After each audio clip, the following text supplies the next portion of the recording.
Tevinter Nights. Callback. Written by Lukas Kristijanson and read by Kyle Bond. Sutherland took off his helmet to take in the whole of Skyhold. It was not smaller than he remembered. Every day was the best day, he said. The three of them had arrived at first light. Sir Donal of the Hinters, cross-cut brother, namesake of Sutherland's company. Sir Shade, Lady Evisol, bard of secret distinction, and Sir Voth de Lan, free mage by special commendation. Together they were a former adventuring company of the Inquisition, recently titled and landed with a minor hold of their own. They'd been on patrol for a month, reviewing borders and meeting neighbors. They were well overdue for a rest, but when the request came, there was no hesitation. Skyhold was dark, and they were the response. The only response. The mountain route had been clearly marked, in the way that newly forbidden trails always are. But Sutherland could have made the week-long climb blindfolded. He'd done it before, or may as well have. Thousands had blindly stumbled up that path, braving snow and snaggled trees, hoping their way forward. Their search rewarded when the mountains parted like curtains, revealing a sprawling valley and the monolithic fortress of Skyhold. The valley was abandoned now, spotted with the cold stones of dead fires, a hint of the numbers that had once found shelter there. Sutherland had done better than shelter. He'd found a purpose he never doubted. The call to return had given him another. "Anything?" Sutherland called over his shoulder. They'd perched on a rocky overlook, but high stone battlements hid everything except the upper floors of the main keep and the shingled roofs of the courtyard buildings. Voth waved the end of a perception-altering spell, his elven ears twitching in annoyance. "Nothing moving," he said cautiously. Lack of movement didn't mean the fortress was empty. Shade warily nocked an arrow, despite having no target. "We should have been spotted and flagged by caretakers." She looked at Sutherland. "It isn't right." Sutherland put his hand on her shoulder. "That's why we're here." He smiled. He put his helmet back on and signaled for them to move out. "Main stairs," he said. His manner was decisive and reassuring, but really there was no other option.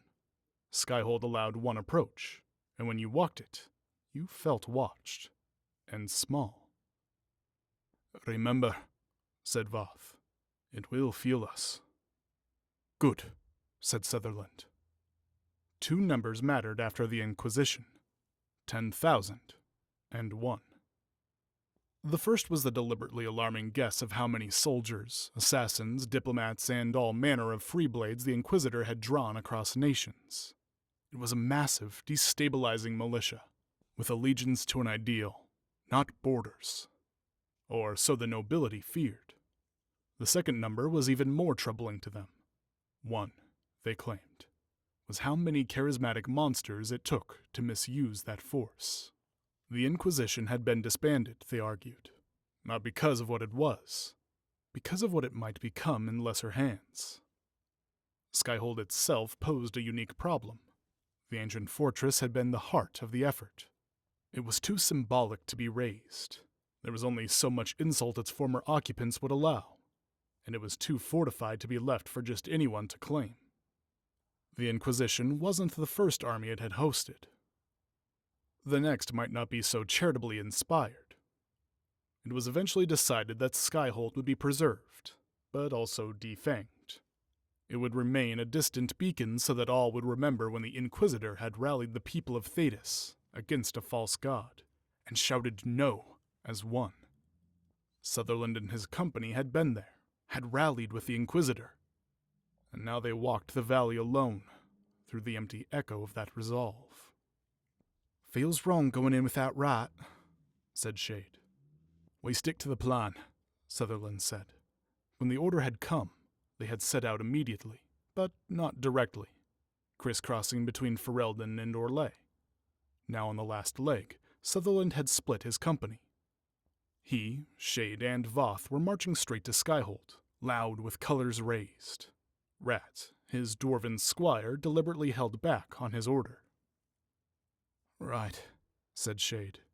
It has to feel us. Skyhold stood alone in the valley, raised high on a butte, as though the mountains themselves had fallen away after failing to scale its walls.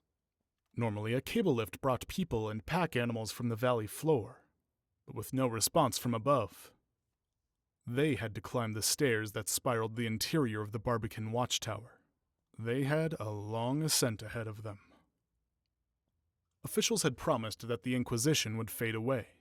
If there was doubt, if lingering assets proved troublesome, fear and fighting over its legacy would resume. Skyhold had to be boring and safe, but the last report from the caretaker had been a meandering description of restoring the fresco, which was not at all in his mandate. The next supply caravan, the one meant to clarify that all was normal, had not returned. Skyhold was, again, a problem.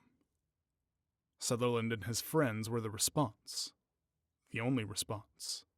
And he had suspicions about that. They had served at Skyhold, and would keep this quiet. But if things were truly dire, they were also small enough to disappear. Why else send his tiny company against a fortress that had withstood armies? But Sutherland had returned with purpose. He had no regrets about his time at Skyhold. He wasn't going to let failing to protect its legacy be his first. As long as Rat kept pace, and they stuck to his plan. "We still think demon?" Shade asked.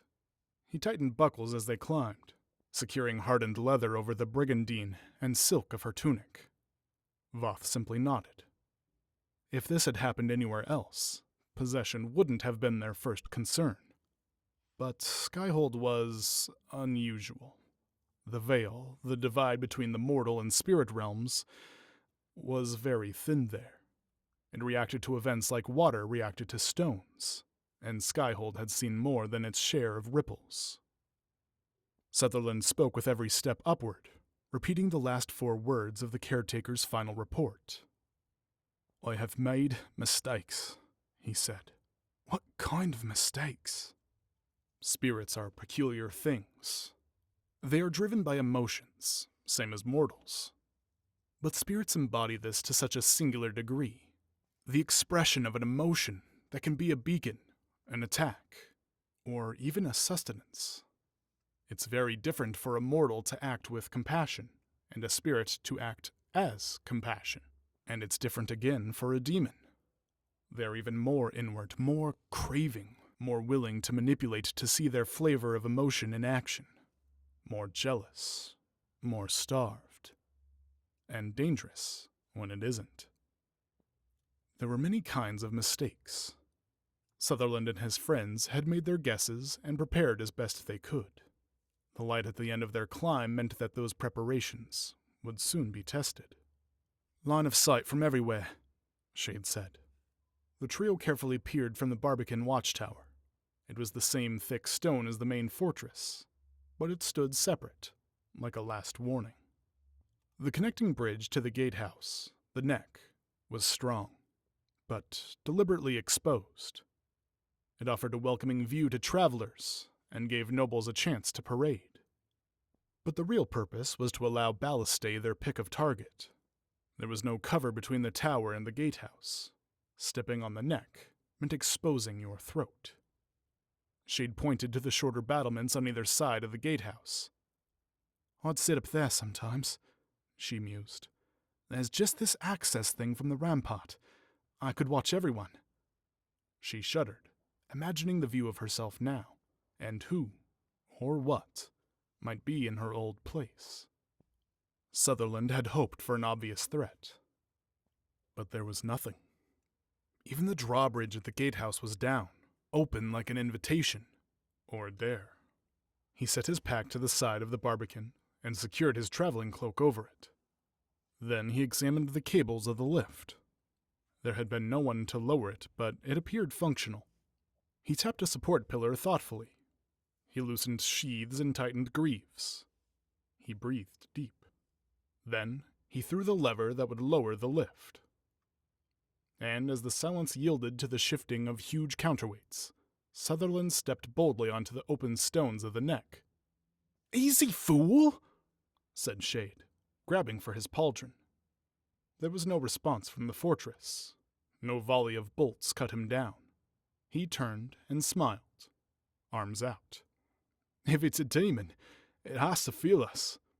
And besides," Sutherland shrugged, looking to the gate, the main keep, and the rotunda within, "we can guess where it'll be." The walk to the courtyard was uneventful. The battlements were empty threats, the ramparts behind them bare. The fires beneath the gatehouse, meant to sear intruders, caught between portcullises, were as cold as those in the valley. The center courtyard was the most startling. Always bustling, messengers running under and then up the stone ramp that curved to the main keep doors. Now it was oppressively quiet. They felt the hollow weight of a fortress meant for hundreds. But despite it all, Sutherland was smiling. He couldn't help it. He felt familiar and light, like stepping back in time. He'd been a farmer most of his life, or maybe he'd just been the son of a farmer. When bandits threatened to oust his family, Sutherland ran, but not to hide. He found an Inquisition patrol and asked if they could help, if he could help. They said it was a local matter, but he could trek to Skyhold, make his case to their commander. He suspected that they told this to everyone, and that most never made the attempt. But he had, and he'd looked so innocuous, so inconsequential. He'd simply walked through the gates among the supply caravans, and then he was standing in the tavern, not knowing who to talk to or why they should care. Sutherland stared up at the Herald's Rest now, wearing armor that cost more than the farm he'd rescued. The Inquisition had taken a chance on him, on Shade, Voth, and Rat, and they had honored every coin, plus interest. But he'd always felt like it wasn't enough. Everything good in his life, his friends, the keep he owned, the people who called him Sir, he owed all of it to one place, one person, and one change in direction. He looked at the dark of the tavern windows, imagining the cold of its empty hearth, and knew he had to do more. He vowed that he would. If Rat keeps pace, and they stick to the plan. "Donal?" Shade was looking at him, like she did when he was lost in himself. "Oh, I'm here," he said. "So is he." When they'd emerged from the gatehouse, reflex had taken Sutherland's eyes left, to the raised courtyard that held the tavern. Shade was pointing right, down the curve of the rookery, past the empty merchant stalls. She was pointing at the stables, at a body. The caretaker of Skyhold had been carefully chosen. He'd been a brother of the Chantry, with only distant family and an unremarkable name. He'd welcomed long pilgrimages and repetitive but important work. He was a patient, gentle mentor. He was stable, and now he was nailed to one. Sutherland, Shade, and Voth approached with sword drawn, arrow nocked, and staff flickering with preemptive wards. There was no other movement. Even the banners on the ramparts above were still. The stables hadn't seen regular use since Skyhold was shuttered. They were so clean, they looked more like an exhibit, a model of how horses might be housed. Except for the figure of the caretaker, half standing at the stable door, half attached to the frame by a large spike in his left forearm, just below the wrist. "Maker," said Sutherland, squinting to see less. "Dead at least a week," said Shade. "You can tell from the eyes." She got as close as she dared, her dark skin showing how pale the corpse truly was. "He bled out." "But not from that," said Voth, pointing at the spike. There wasn't enough blood on the arm, and with the man stooped, the wound was above his heart. He might have died because of it, but it wouldn't have drained him so thoroughly. "Right. Pinned there, but—" Shade flipped the man's cloak to the side, revealing long gashes in his belly. The wounds had long dried, but the bright red of his chantry robe made the scene feel fresh. "Like bleeding a rat," she muttered. "No," said Sutherland. "It's vicious," Shade said, turning. "But it makes sense." "No," he said. "Look." The caretaker was hanging by his left arm. Sutherland pointed down by the man's right arm. There, where it would have fallen if the strength in his hand was failing, was a bloodied hammer. "Oh shit," said Shade, backing up quickly. Voth rubbed his scalp in troubled thought. Pinned himself so he couldn't move. Then something came for him. Sutherland warily scanned the courtyard. "Demons," Shade spat. "They tempt and confuse," said Voth. "Maybe our friend realized he was being used." Voth gestured at the spike. "So he made himself unusable." "That's not better," said Shade. "What would you want to avoid so bad you nail your own arms to a wall?"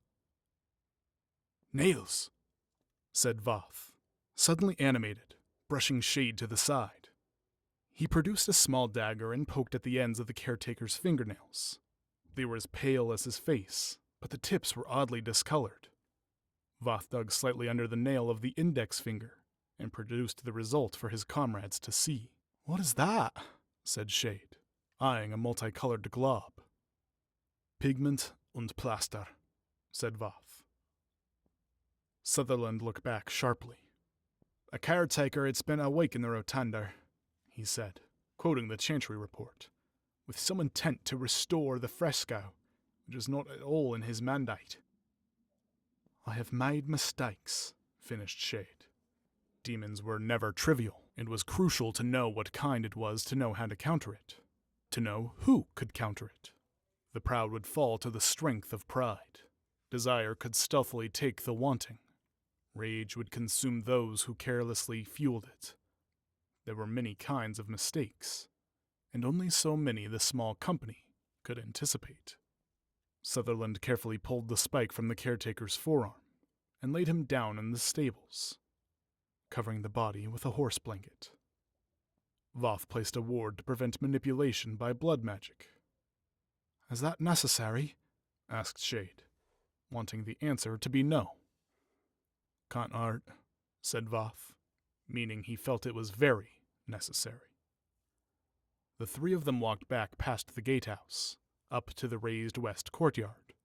They surveyed the rest of the outer building as they went. Everything was as monkishly clean as the stables. Merchant stalls waited for wares that weren't coming. The ramp to the main hall looked like it had never seen a boot, let alone the thousands that had appealed at the Inquisitor's door. The wooden-framed tavern and smithy weren't quite as Sutherland remembered. They were too empty. Many of the disbanding Inquisition had taken keepsakes when they left, unwilling to simply abandon the place that had so completely changed their lives. The furniture that remained was arranged for display. Chairs were neither tucked under tables nor fully sideways as though someone had just stood. They were between, as though invisible commanders were still sitting there, turning to greet a runner. A tableau created by those charged with preservation, not those who had lived it. "No other bodies," said Sutherland. "Permanent staff was 7, said Shade, flipping through a logbook. "Another 10 in the supply caravan." "Seasoned blades among 'em," said Sutherland, frowning. "Both. Anything." "The demon couldn't get the caretaker, and then for some reason it could. It has claws or fangs." "That's not enough." Shade bit the inside of her lip. Bards preferred knowing too much about their enemies. Sutherland warily scanned the balconies of the main keep and the windows of the rotunda. "How long until—" "Until it comes for us. Depends." "Voth," said Shade, exasperated. "Give me something." "Like we guessed from the report, it probably emerged in the rotunda. If it's hungry, and we express the emotion it needs, it'll come when it wants." There was a sound beyond the gates, from the barbican, past the neck. The counterweights of the cable lift shifted. The platform was rising. "I can't wait," Sutherland said. "It has to feel us." "Maybe they shouldn't come," said Shade. The words had barely left her lips when a sudden gust of wind threw the doors of the main keep open. They slammed into the stone framework, causing a ringing in their ears that seemed to change to a distant howl as it faded. The three of them exchanged shocked looks and ran forward, ready to face whatever was waiting. Nothing was there. They stood nervously by the ramp to the doors, weapons drawn, waiting. "Do you hear that?" Sutherland whispered harshly. "What?" said Shade, eyes wide. "Nothing. Absolutely nothing." Sutherland walked up the ramp and carefully peered into the great hall. Behind him, no leaves moved, no insects busied themselves in the few flowers that grew at this height. The banners on the ramparts showed no sign of the strange wind, or any wind at all. Everything was perfectly still. A growing chill hung in the air. "Venidus!" said Voth, breaking the silence with an elven swear. He waved his hand in a practiced but tense motion, small filaments of energy weaving between his fingers and his gnarled heartwood staff. He whirled, eyes closed, trying to focus on ripples in the veil. "A demon for certain," he said, straining. "Something got its attention." "Let's attack?"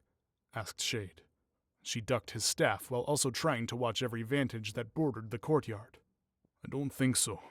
It isn't—" Voth stopped turning and frowned.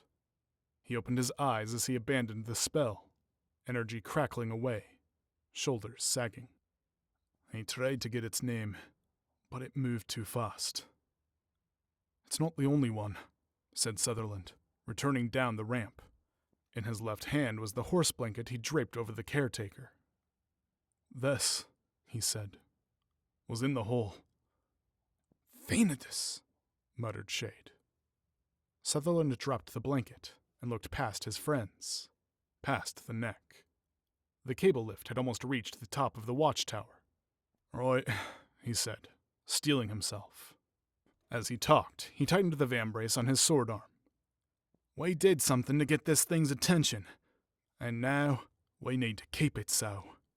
He stopped. Shade was staring, arms crossed, annoyed but smiling. "We can't wait."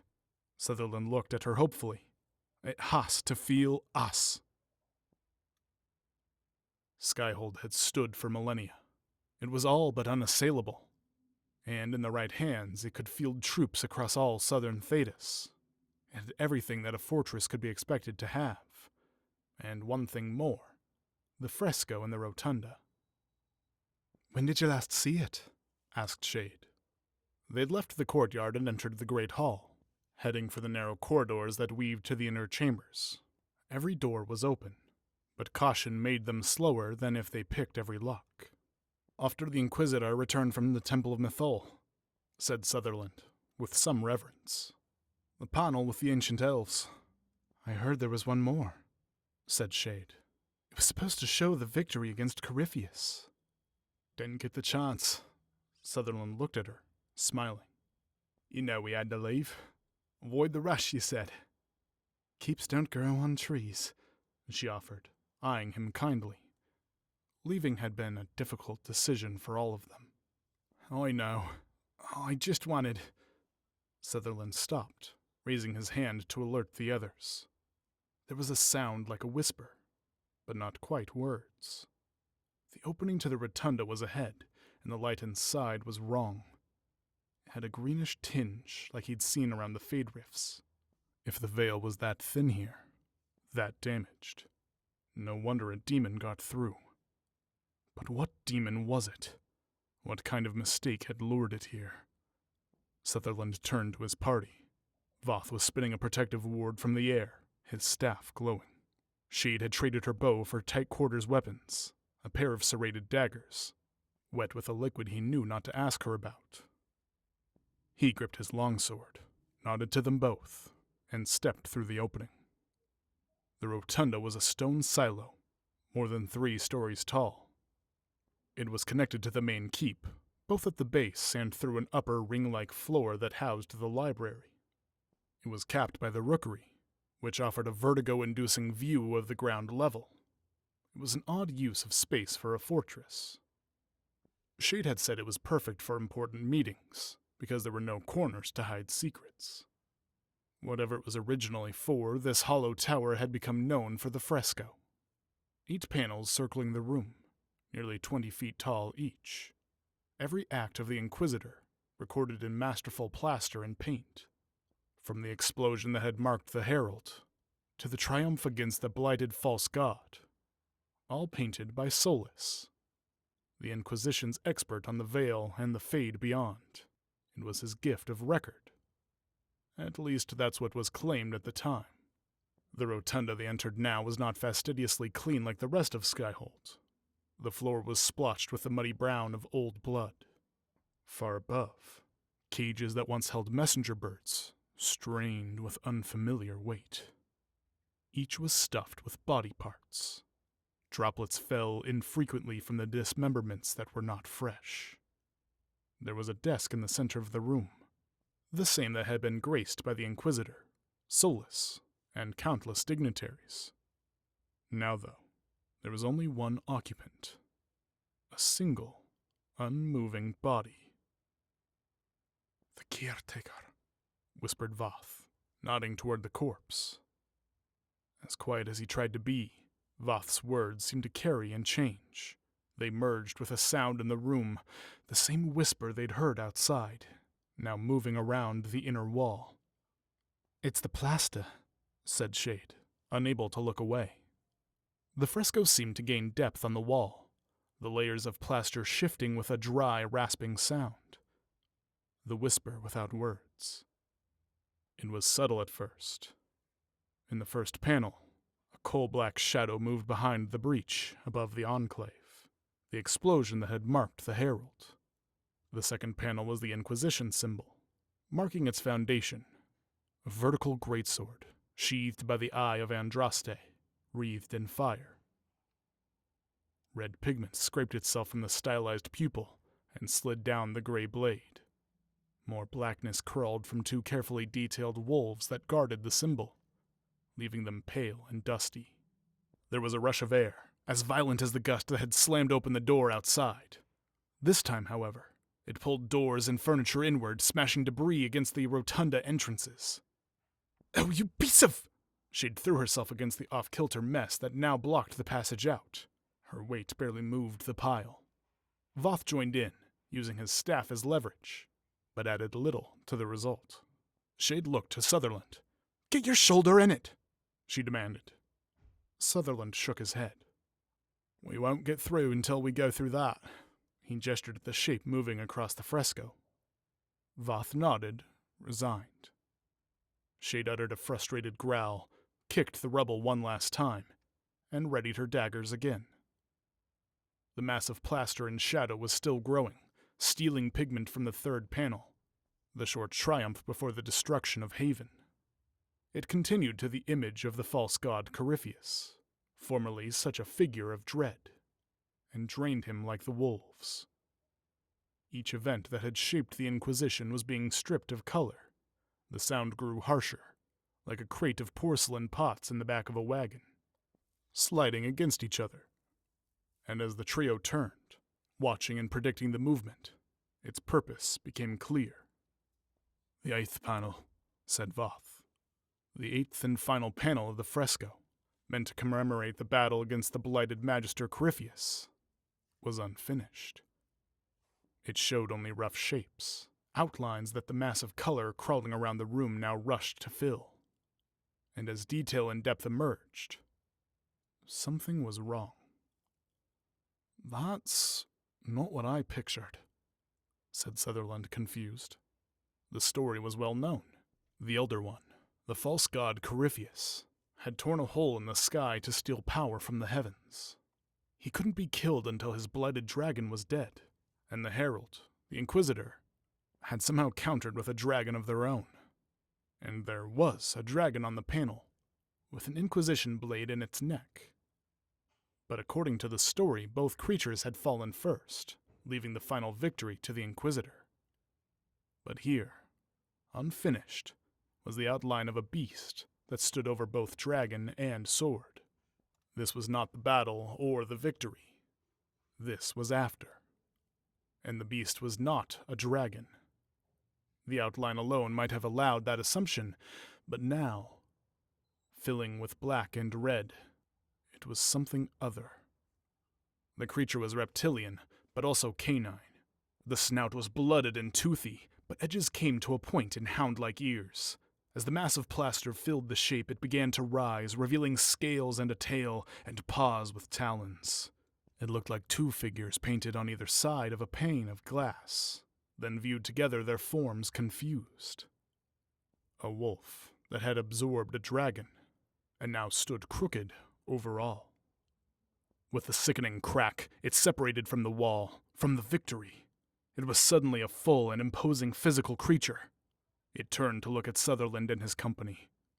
"That's too many eyes," said Shade, ready to throw a dagger and pluck one out. And then she stopped. "Shade," said Sutherland. He needed to know she was safe, but he couldn't risk taking his eyes off the creature that now stood independent from the fresco. Shade didn't answer. Voth was on Sutherland's left and had begun a spell that hurt just to feel it cast. And then Voth was also still and silent. Sutherland tried to put himself between the demon and his frozen friends. He eyed the room, looking for anything that would help. Except for the desk and the body of the caretaker, it was a bare circle. There were 3 entrances, the one they'd used, one that led outside, and one with stairs that circled upward within the walls. All were blocked. Sutherland looked up at the unscalable walls to the rookery above. He couldn't see through to the outside, but the cages reflected tiny slivers of light from unseen windows. There was a hint of movement, something just past the lip of the rotunda. "Not yet," Sutherland mouthed to himself. He had to keep the demon's attention, make it feel him. He banged his sword against his cuirass, then held it before him. He stared at the creature in its too many eyes, and let his worry for his friends make him as threatening as possible. "Creature!" he spat. "Name yourself and what you've done!" He would have seemed formidable in any other situation. The beast regarded him in silence, looming. And then its plaster lips spread into a smile far too quickly. "I am the heart of what was here." As it spoke, it raised an arm, one of 3, and pointed at the fresco panels in order. "An echo that has preached the fade." The creature's arm finished its path at Sutherland's friends.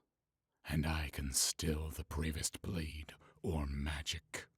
The limb folded into the creature's layers, each movement adding to the rasping sound. It rose to its full height, as high as the panels would have allowed, and bellowed its name so loud that dust fell from the walls. "I am regret." Shade wasn't in the rotunda anymore. She'd raised her dagger, a feared and respected bard, but when her hand lowered, she was 14 and running through an alley in the Dale's End. There was a voice ringing in her ears. She knew it well. She knew every word it would say and how cruel they would be. Because it was hers. "You'll never be anything!" Shade screamed, not turning back because this was the moment that meant she never could. "You'll never be anything!" said her worst fear, and every hate she kept for a life that couldn't do more than scrounge and hope.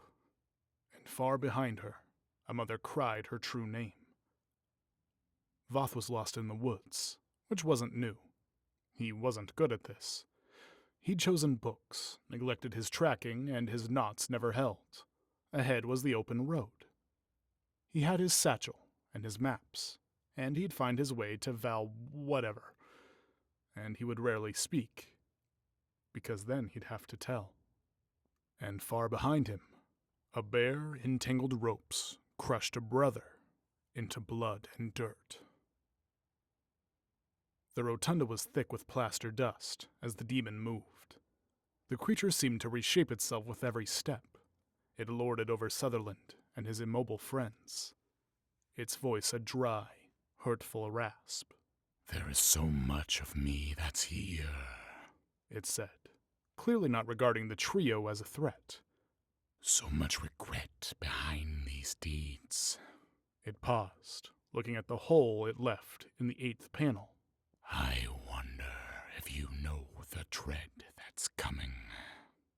Regret seemed wistful in that moment, like a child the night before feast day, anticipating promised candy. It closed on Sutherland, smiling. The young warrior let his sword dip as the thing approached, and it got so close that he could feel the dusty breath of its possessed form. He held perfectly still.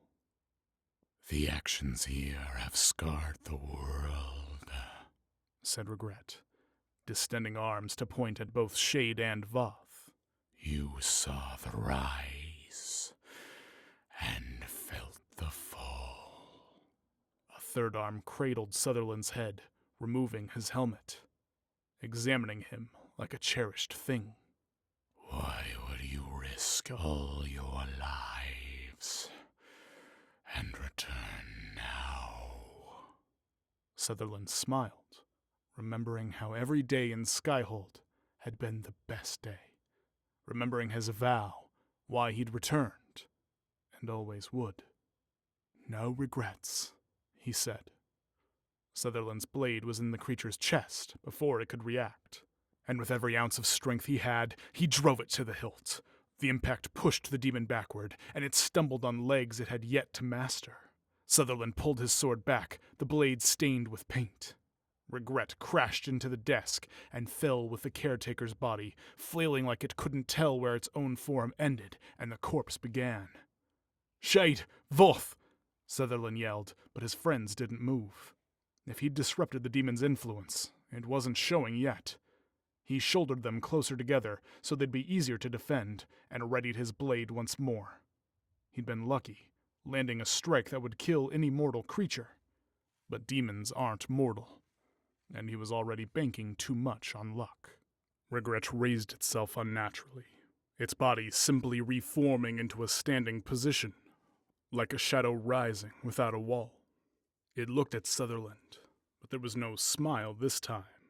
It snarled a toothy growl, a sound that, like its shape, was somehow between wolf and dragon. Regret touched the wall, and more plaster from the fresco joined its mass. The wound in its chest remained, but it filled and discolored with new material. Sutherland glanced upward, more movement, and then, from over the lip, a gloved hand, its thumb raised. He smiled inwardly. "What have you done to my friends?" Sutherland demanded again. "They are lost within themselves at moments when a choice was made." Regret narrowed its many eyes at Sutherland. "What are you that makes you stand apart from them?" Sutherland had the creature's interest now, and chose his words slowly, deliberately. "We thought we'd find a demon here. Didn't count on you." He paused. "But we liked our odds." He gestured grandly at his frozen friends. "Voth envies no one. Shade has seen pride defeated more than once." Sutherland cocked his eye at the demon. "And me." He walked to the right, arms open to the damaged fresco. "These events that you stole from, I lived them. Here in Skyhold." He turned to the opposite wall, stepping theatrically, owning the space between the demon and his friends. "You think you're made of this?" Sutherland pointed at a panel, the intricate fall of the Grey Wardens. Next to it, the fate of an empress. He paused, suddenly thoughtful. "These things shaped me long before you."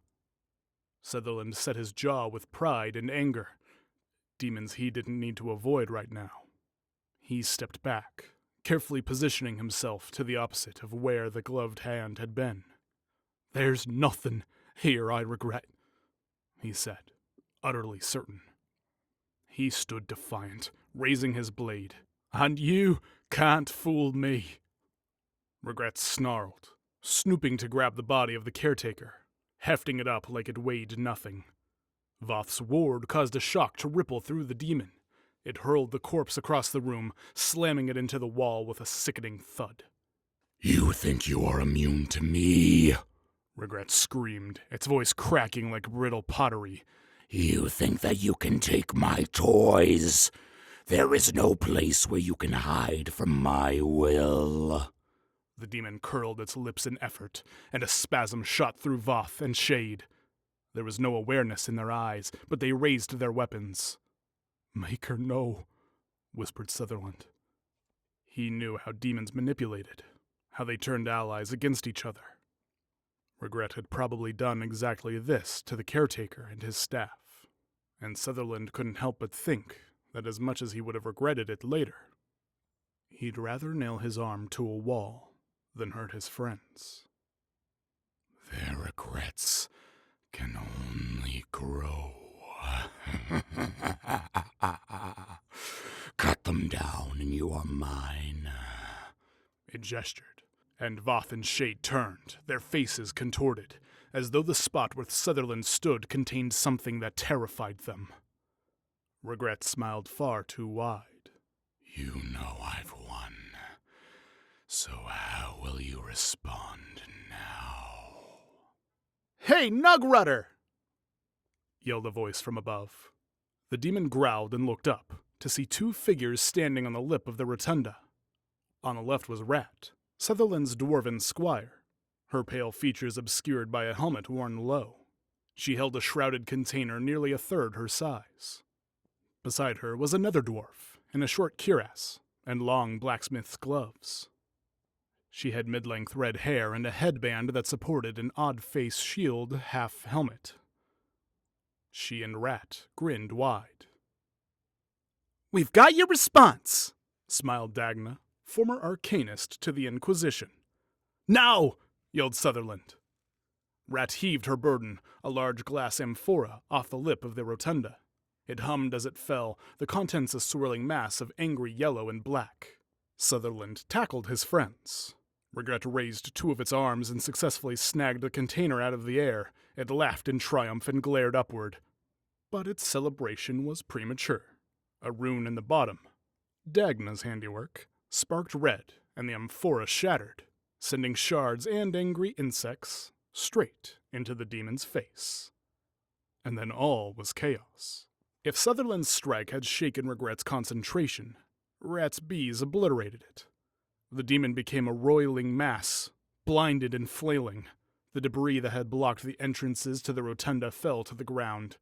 Several cages also dropped from the ceiling, smashing on the desk and spilling limbs around the floor.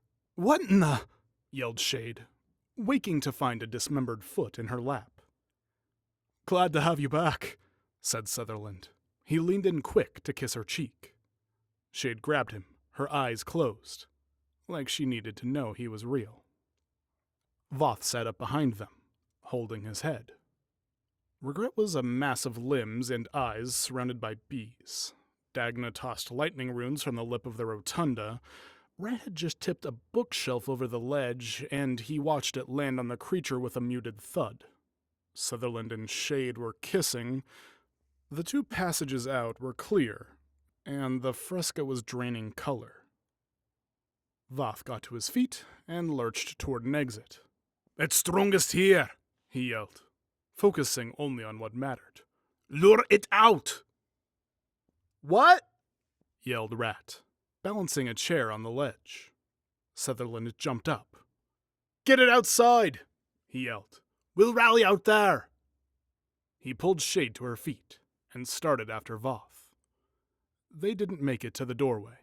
Voth stumbled, his arm over his eyes, as though he'd suddenly run into a thick fog. Regret had recovered and was pointing at him, trying to worm back into his thoughts. Another arm extended toward Shade. She shook her head angrily, but couldn't move.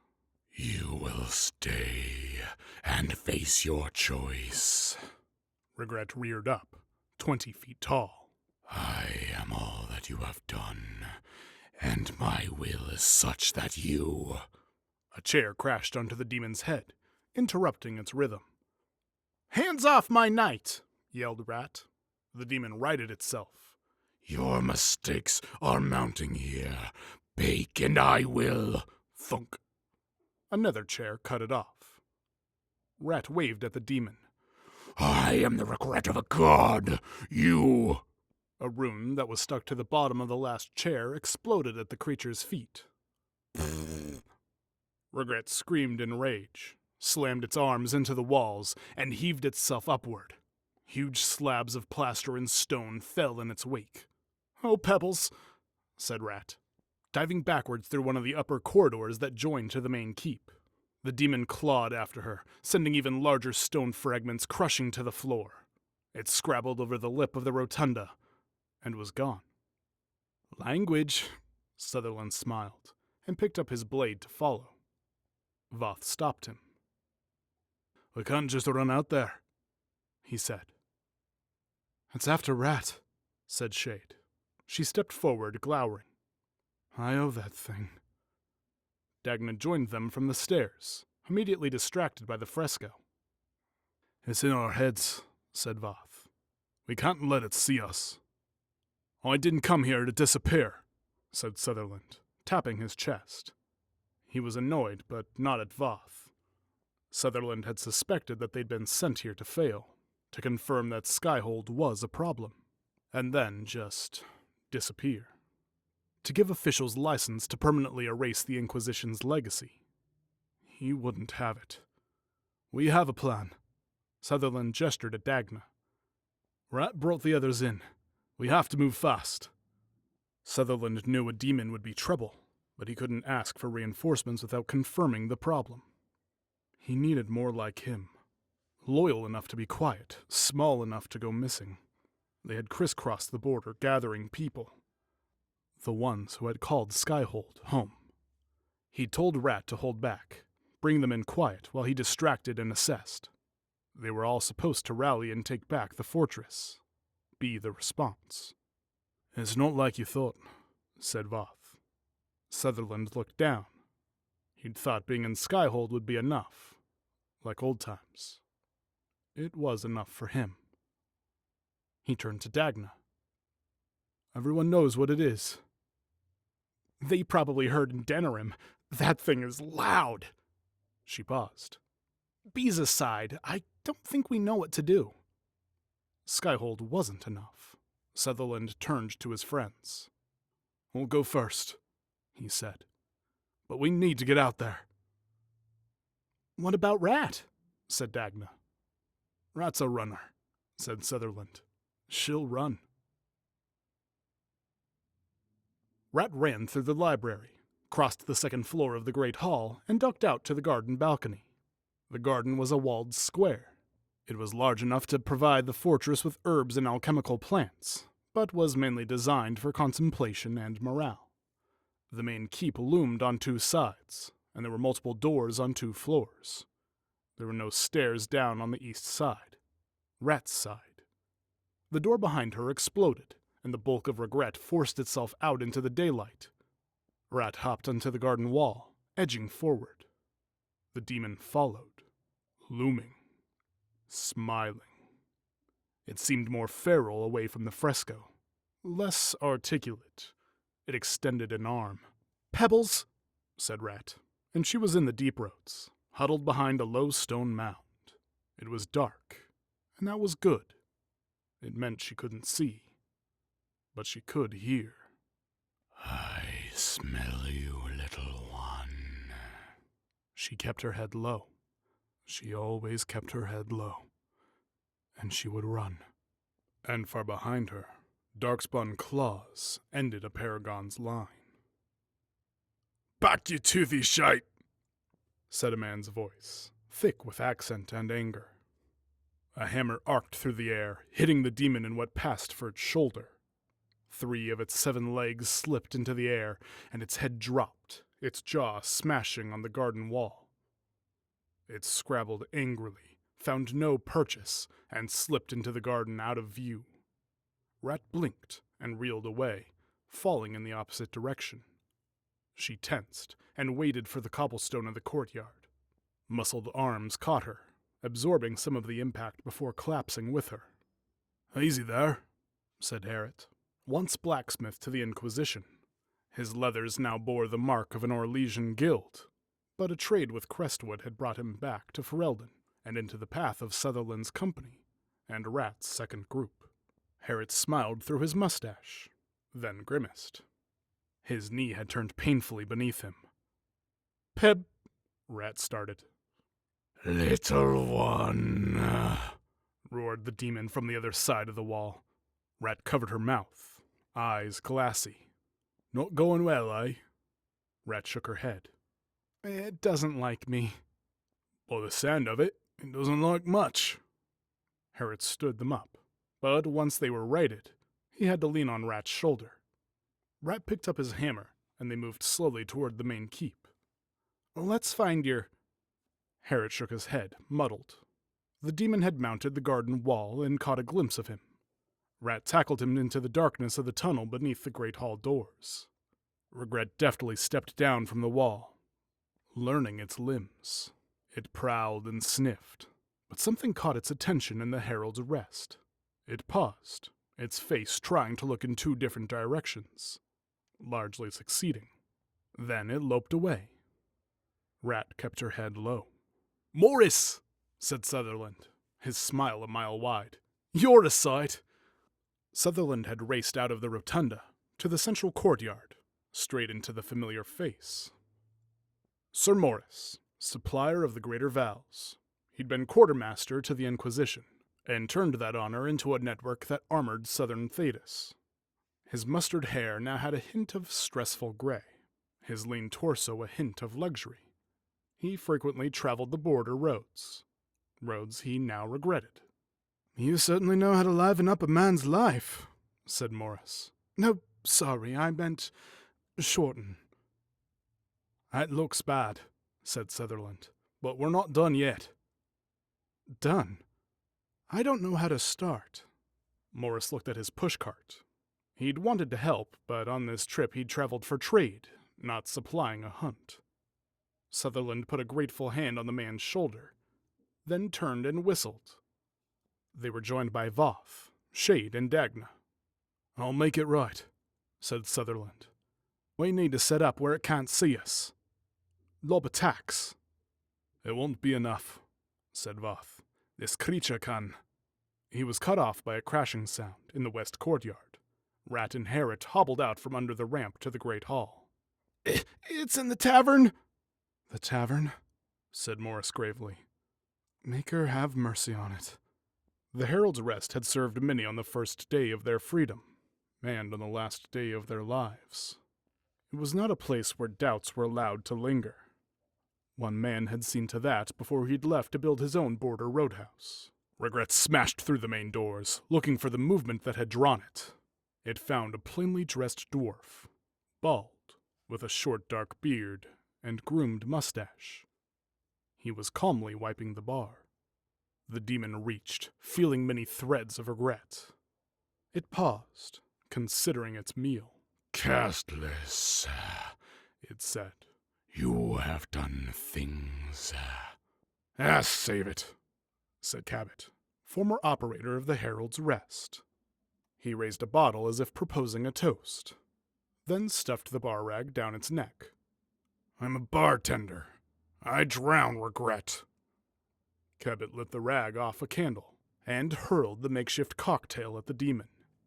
It landed by its feet, but the creature easily slid itself backward to avoid the low flames. It smiled and readied an arm, but hesitated when a tightly corseted elf stepped from behind the stairs. Her brown hair was long, but tied severely, her features calm but sharp. She held a small pouch that she opened with a sharpened fingernail, revealing a sparkling silver powder. "Careful," said Cabot, gesturing to Elan Vimal, former apothecary to the Inquisition. "She knows you, but she's just a carrier." Cabot dove behind the bar as Elan gently blew the contents of the pouch across the flames. The powder ignited into a gout of fire that left white ash across the seared face of Regret. It screamed as its surface cracked, sections of plaster glazed hard. The damage was superficial, but the creature was enraged that it couldn't see. Elan skirted the flailing creature, and she and Cabot ran for the door. "Beautiful as always, my dear." Elan replied in her way, as he loved. Regret's scream had rattled all of Skyhold, especially the lower courtyard, where Sutherland's plan was falling apart. "It'll come out there spitting mad," he said. "We can't just pile on," said Shade. "It'll turn us against each other." "Have we even heard it?" said Dagna. "It's a regret," said Voth. "It finds your doubts, feeds on them, gets stronger." "Finds you? Like Darkspawn?" said Rat, regretting mocking the creature earlier. The demon roared in the tavern. "That," said Voth, pointing. "Don't do that!" Rat cringed and tried to think of baked bread. "But I did hurt it," said Sutherland. "By the fresco. I impaled it. That wound stayed." "You chose Skyhold," said Voth, "and attacked the one thing you've never doubted." "We followed you here," said Shade. "It's not the same." Sutherland let the talk fade into the background. He looked around the fortress, where his life had changed so thoroughly. But it wasn't Skyhold that had changed him. He'd have been in the kitchens if it hadn't been for one person. The Inquisitor had taken a chance on his potential, but more than that, the Inquisitor had stood up for him. For them all. Made them feel like they were worth it and could help. Made them look forward. Sutherland swore under his breath. Of course Skyhold wasn't enough. He'd brought people back, but that wasn't the same as inspiring them. He looked backward, thought only of what he needed. He looked at his friends as they argued. He let them down. It felt awful, as bad as he'd ever felt. And then he saw potential. "Shade," he yelled, shocking everyone into silence. "What did it make you see?" Shade looked down, silent. Her lip quivered. "That bad," said Sutherland. "The worst. My worst." Voth and Rat nodded grimly. Sutherland looked across Skyhold. Regret roared. It would wear them down, pick them off. He had to show them they could win. "Right," he said. "It heals fast, but it can be hurt. I need to hit it hard. Do you trust me?" He looked at all his friends in turn. "Do you trust me?" They looked back, confused, as if to say, "Why waste time asking?" "Of course we do." All except Rat. She saluted. "Good," he said, "because I need you. I need you to guide it to me, and no matter what happens, you work together, and I'll stand for you." Cabot and Elan looked down from the edge of the west courtyard. "Are we killing a demon?" asked Cabot. "With some help," said Sutherland. "Think you can piss it off?" "Inevitably," said Elan. "Right," said Sutherland. He turned to Rat. "Get its attention. Run it to me at the stables. Don't think, just run." "It doesn't like me," she said timidly. "Fast as you can." He put his hand on her shoulder. "Trust me." Rat looked down at Harriet's hammer, still in her hands. She took 3 slow steps, then ran under the ramp, head down. Sutherland gestured up at Cabot and Elan. "Keep it off my squire." They nodded and ducked back. "Arcanist," said Voth. "Join me by the gate." "Save me a piece for study," said Dagna, waving as she followed. "I'm a bit hobbled," said Harriet, "but with a fast cart." "We'll throw what we can," said Morris nervously. Sutherland watched them go, and readied his sword. Shade stared. "What about me?" she asked. "By the stables," he said, avoiding her gaze. where you can watch me." She grabbed his shoulder, turning him so she could see his face. Her eyes widened. "You're gonna let it get to you." "I'm taking a chance," he said. Sutherland took her hand in his. "I'm standing for them. If it goes wrong," he placed her hands at her hips, on the hilts of her daggers, "don't let me hurt them." "You're not enough," said Shade. "Not alone." He smiled and gently brushed a smear of plaster dust from her cheek. "I'm not alone," he said. He heard the chaos beginning in the upper courtyard and smiled. Then he turned, heading for the stables. "We are the response. I'm responding." Regret flowed out of the tavern doors. Its eyes had reformed and it blinked in the sunlight. It looked for prey, for the doubts it needed to heal itself. It found Rat. She was standing in the center of the courtyard, her head low. "I run," she said, her fists tight on Harriet's hammer. "Little one," said Regret. It stepped forward. Fire erupted to its left. It didn't bother to avoid it.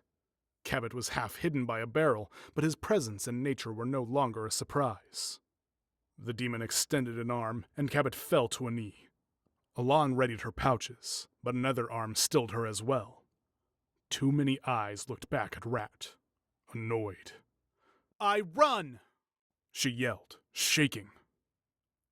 "Good," said Regret, and leapt.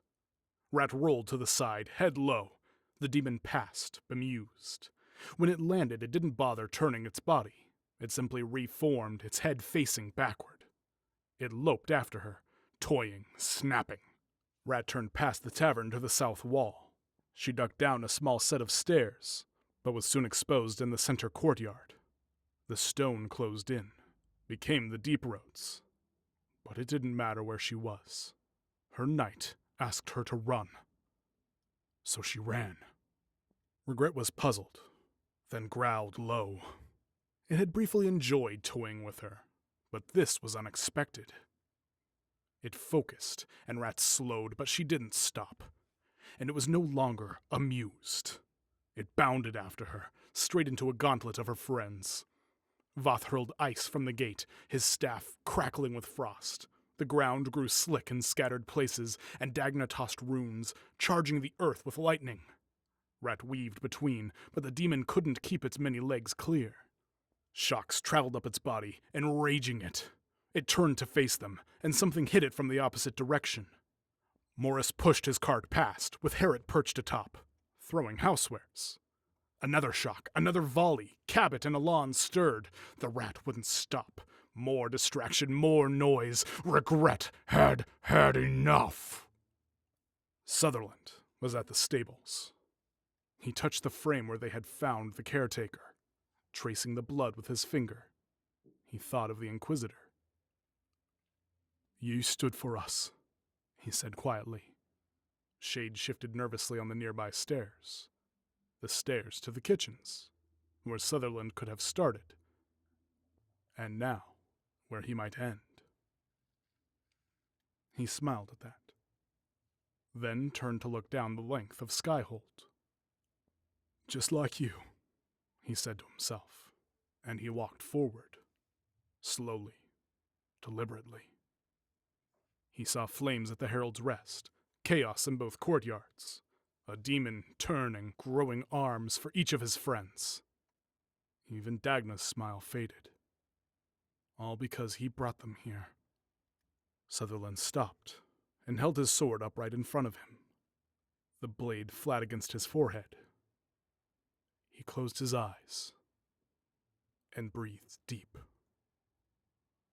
"I regret!"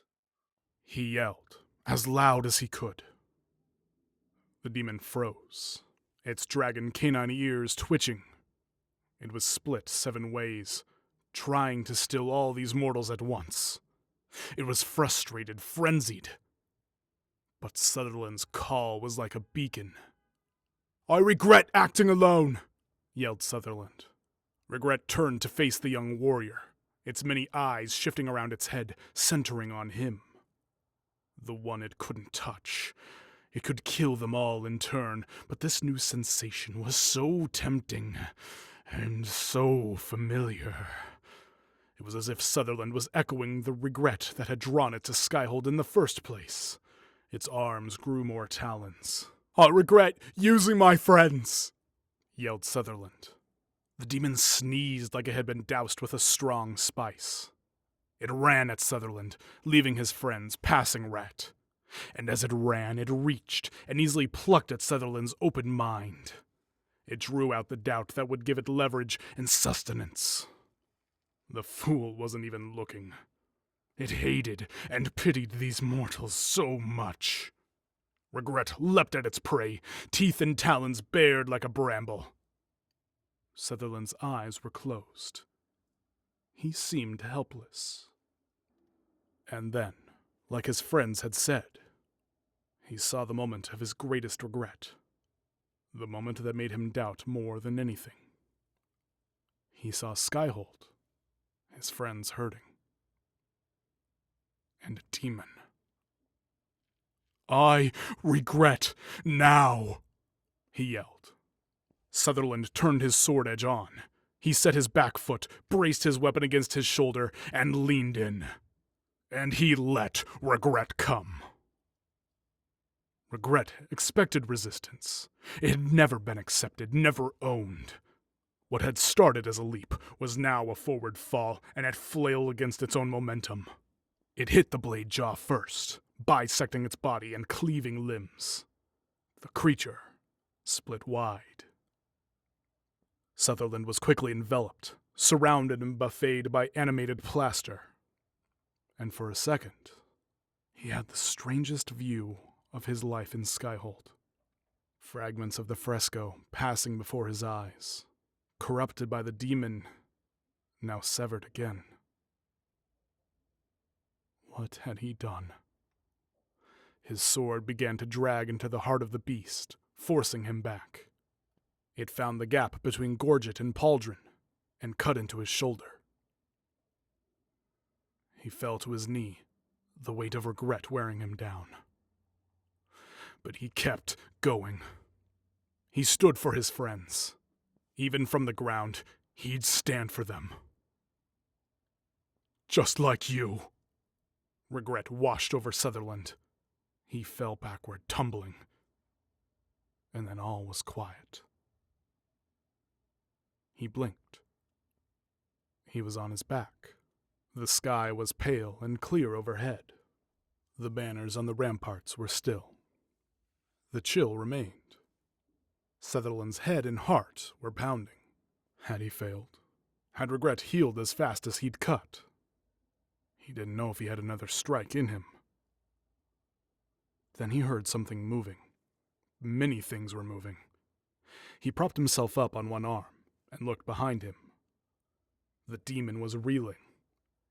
It hadn't been cleanly halved, and a third of its bulk trailed behind it. It was missing several limbs, and was having trouble forming more. It was reaching, searching for the doubts that would heal it, restore its strength. It had found Sutherland's company, and it went hungry. Shade was a blur. She rolled in low, ducking talons and punched a horizontal cut with her left blade, opening it wide by lunging up with her right. Her daggers were wet with a liquid he knew not to ask about. And it seared regret with alchemical hate. Voth swore in Elven and channeled a spell that hurt just to feel it cast. The demon's surface rippled and cracked as will became pain. Rat ran between, swinging Harriet's hammer, mashing a foot into a painted stain on the cobbles. They cut and cast and crushed together, and every wound stayed. Sutherland had joined the Inquisitor, and never regretted it. Sutherland's friends had joined his company, and he just reminded them why. The demons scrambled backward from the onslaught. It would reach the rotunda. It would sleep and plan and come back stronger. This was all their fault. They would learn how smart it was. The regret that had drawn it to Skyhold had a very long memory. And then it hit walls made of flames and runes in a half-filled cart. Dagna and the others blocked its escape. They were the little people, who supposedly didn't matter. But inspiration had once made them the heart of Skyhold. And now they were again. Regret stood no chance. The doubt it fed on had evaporated. It flailed and gasped, and its legs crumbled beneath it. It fell to the ground by the main gate, and was still. Sutherland shakily got to his feet. "Did I miss anything?" he said. He stumbled. Helpful shoulders were instantly at his side, supporting him, swarming him with relieved handshakes and backslaps. Everyone crowded, all except Shade. She stood, daggers at her sides, still furious from the fight. She brushed a hand across her nose and sniffed. Sutherland wondered if he'd rather face Regret again. And then her daggers were on the ground, and she was in his arms, almost knocking him over. He held her as tight as he could despite his bloodied shoulder, and as the chaos faded, he felt the pall cast over the fortress. The cold and stillness start to lift. He'd done more, just like he'd vowed. It had just taken a while to realize what his promise truly was. And then they all looked back at Regret. Its dismembered limbs were now strange piles of dry plaster. Some of the pieces were large enough to see details of the fresco. A careful hand might paste them back on the wall, restore it.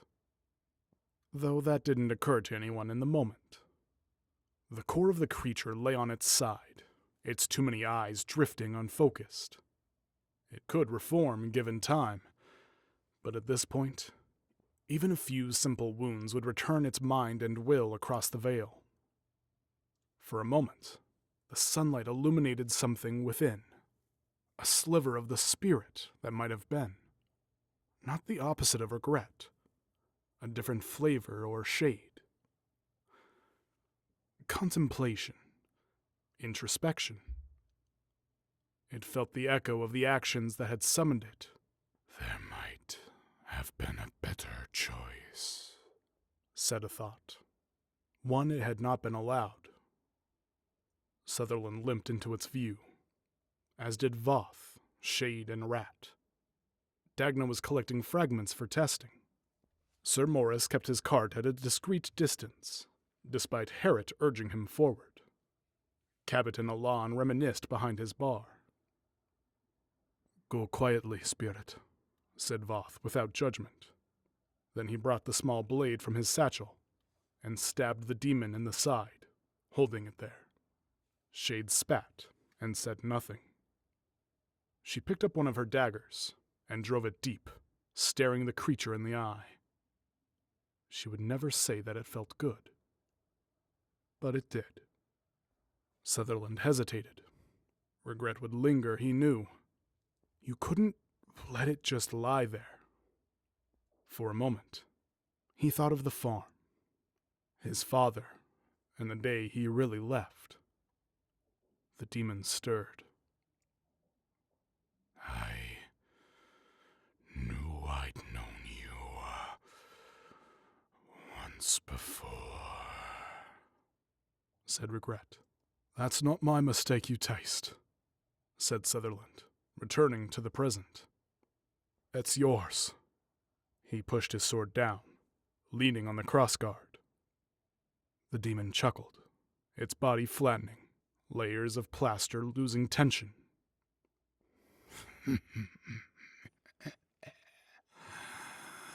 Succulent. It wheezed. It glimpsed the spirit realm beyond the veil, and a faraway glimmer. Familiar, and somehow far brighter than what had drawn it there. It knew where it would go. Rat stepped up, her head high. Sutherland looked at his squire, at his company, his friends. He smiled at the direction he'd tried to give them, like he'd been given. Regret had taken Skyhold. They were all his response. He nodded at Rat. Rat hefted her hammer, brought it down on the demon, and a lazy breeze blew in the garden.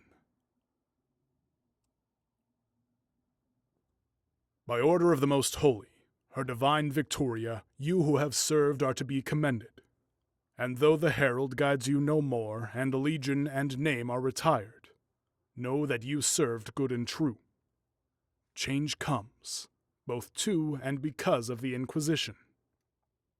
And we are blessed with the ability to accept and move on, to leave dread and regret behind. Know that Skyhold remains, its fires bright. Forevermore it is where you are from, not where you are bound.